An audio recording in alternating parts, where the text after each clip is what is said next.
Bien. Alors, pour être sérieux, le général Ambalo est un produit des sciences politiques.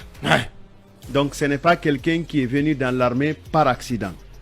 Les diplômés des grandes écoles de Sciences Po. Le général Ambalo est un ancien rebelle, il faut le dire. Il s'est rébellé même contre la CEDEAO. Et il a gagné dans sa rébellion. Rappelez-vous qu'il s'est installé lui-même. Tout à fait. Hein? Le général Ambalo est guinéen en bonne partie. En bonne partie.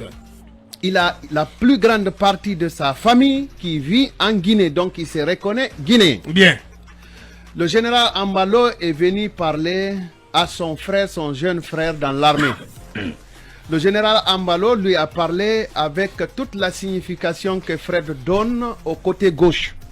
C'est-à-dire, cher frère, regardez votre propre part dans le désordre dont vous vous plaignez.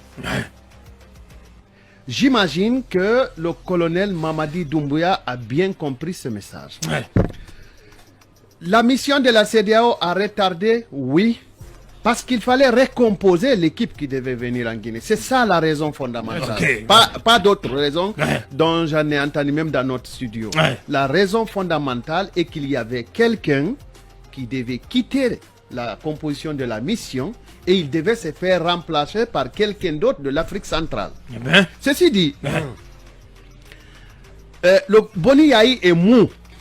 Il me semble qu'il dort beaucoup. Il me semble... Peut-être l'âge et la maladie aussi, ils sont passés par là. Je parle même pas de l'âge parce que je souhaite être âgé là, moi. Bien. Il me semble qu'il peut être un peu malléable. Il me semble. Oh là là. Je n'ai aucune conviction ferme. Mais Aliou Touré me semble être quelqu'un de ferme.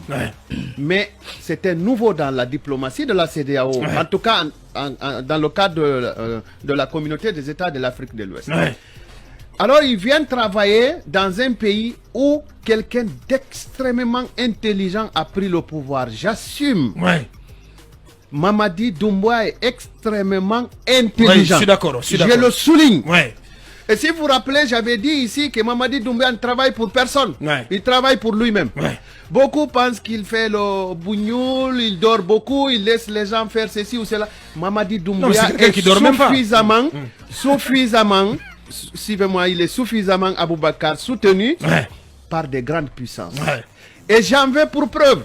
Un stratège militaire. Macky Sall vous a dit que le cas de la Guinée est compliqué parce qu'il y a beaucoup d'intérêts géostratégiques qu'il faudra calculer. Alors aujourd'hui, je vous le dis, Doumbouya est suffisamment soutenu par Macron.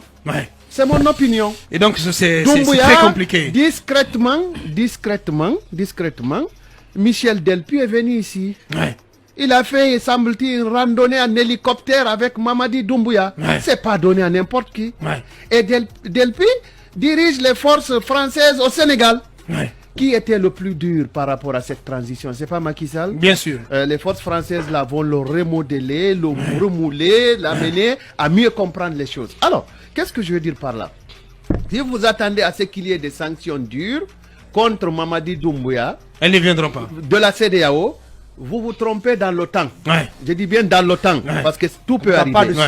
Parce qu'aujourd'hui, la France cherche à contrer Wagner de la Russie, qui s'est implanté au Mali. Donc la France fera tout pour s'implanter en Guinée. Et vous avez entendu la rumeur. Dites au général Idi Amin que je n'ai rien dit dans sa rencontre avec le chef d'état-major des armées de la France. On n'a absolument rien dit. On en parle là-dedans. Alors, ce qu'il y a, la France va tout faire pour amadouer le colonel Mamadi Doumbouya, influencer la CEDEAO, se repositionner en Guinée pour barrer la route à la Russie et puis contraindre le Mali à revenir à des beaux sentiments à l'égard de la politique française.